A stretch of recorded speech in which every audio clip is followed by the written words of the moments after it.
मग काय आपण निवांत बसलाय काय? होय गड्यात सगळं चांगलं आहे बघ परमेश्वराच्या कृपेनं. हा. आई वडील बायको पोरं भाऊ भाऊकी सगळं चांगलं आहे आपलं. चांगलाय. हो एक नंबर. आमच्या कुटुंबासारखं जगातच कुठं कुटुंब नाही. खरं तीच सांगतोय मी, तू काय लागला सांगायला? अरे बरं नाही बरं असू दे. हा पण तुझ्या दृष्टिकोनावर हा चांगलं कुटुंब कुठलं? माझं आई वडील आणि माझं कुटुंब.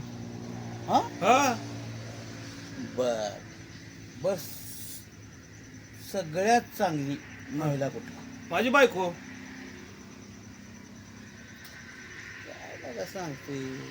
काय सांगायचं काय खरं आहे ते सांगतोय मी. बर सगळ्यात चांगला माणूस कुठला? सगळ्यात चांगला माणूस माझा भाव. बर असं. बर मी काय म्हणतो सगळ्यात चांगली स्वयंपाक करणार कोण? माझी आई एकच नंबर स्वयंपाक करते. मी लहानपणापासून आतापर्यंत तेच खातावले. बर ते जाऊ दे. साधा माणूस सगळ्यात कुठला? माझ्या दृष्टिकोनातून विचारायला गेलं तर माझं वडील एकदम साधा माणूस आहे. तो मी कसं सांगेल तसं म्हणते, हो बाळा तुझंच बरोबर आहे, तुझंच बरोबर आहे. माझं वडील एक नंबर माणूस. हे उगं नाही म्हणायचं असतं या. हा चांगलं हे वाईट हे का नाही पहिले घरी जाऊन हे कर विचार चांगला आहे का नाही. मग तुला काय वाटतंय? मला काय वाटतं म्हणजे हा? मग मी सांगतो खोटं सांगतोय?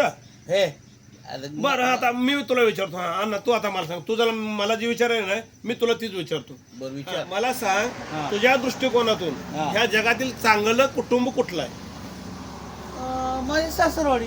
हे मला वाटलं हे काय खरं नाही. हे काहीतरी बोलायला सासरवाडी. अरे आपला आई वडील चांगलं आहे का सासरवाडी चांगली? बरं चल पुढचा हा, प्रश्न. बरं. तुझ्या दृष्टिकोनातून चांगली महिला कोण रे? माझी बायको. डोक्या बिकार पडलाय काय लागा? का असं असतं कुठे? मला नाही पटत बाबा हे काय तर लागा भामठाडी बोल नको. बाबा बामटाय. बरं सांग मला सांग. बरं राहू द्या पुढचा प्रश्न. तुझ्या दृष्टिकोनातून चांगला माणूस या जगात कोण आहे? माझा सासरा. सासरा चांगला माणूस? होय. लागा आपला आई वडील चांगलं म्हणायचं सोडून सासरा म्हणतोय काय? मला तुझं काय कळ नाही गड्या. हे आला का काय डोकं मी बरं जाऊ दे तुझं ज्ञान लय आहे. हा. आता अजून एक प्रश्न विचारतो. बोल. त्या जगात सगळ्यात चांगला स्वयंपाक कोण बनवतो? माझी सासू. सुंदर उत्तर आहे तुमच्या. अगदी तुमच्या उत्तर म्हणजे तुम्हाला गुरुच मानून घ्यायला पाहिजे. का हो हो हो. मला सांग या जगात सगळा साधा माणूस कोण वाटतो तुम्हाला? माझ्या दृष्टिकोनावरनं माझा मेहुणा. तुम्हाला गुरु मानून घ्यावं बघा. जरा लाजा जरा सुधरा लागा नो. मानू का मग? हा? गुरु मानून घ्यायला असलं ज्ञान अभ्यास तुझा का नाही घरी जाऊन सांग. असं सांगून गावागावात भांडणं लागतील. कशाला? मग तू कशा माझ्याशी उत्तर देतोय? कशा तुझं आई वडील राहिलं, तुझा भाऊ राहिला, तुझी आई राहिली, वहिनी राहिली, चुलती राहिली, भाऊ राहिला आणि सासरवाडी. काय चांगलं विचारलं सासरवाडी, काय चांगलं विचारलं सासरवाडी. अरे काय लगा पद्धत आहे. अवा तुला एक सांगा. हा हे आपलं व्हिडिओ बघते ती. हा तुला माहित आहे का व्हिडिओ बघते ती? हा. नाही म्हणलं तर का नाही मग नाही संध्याकाळी जेवण नाही बघ.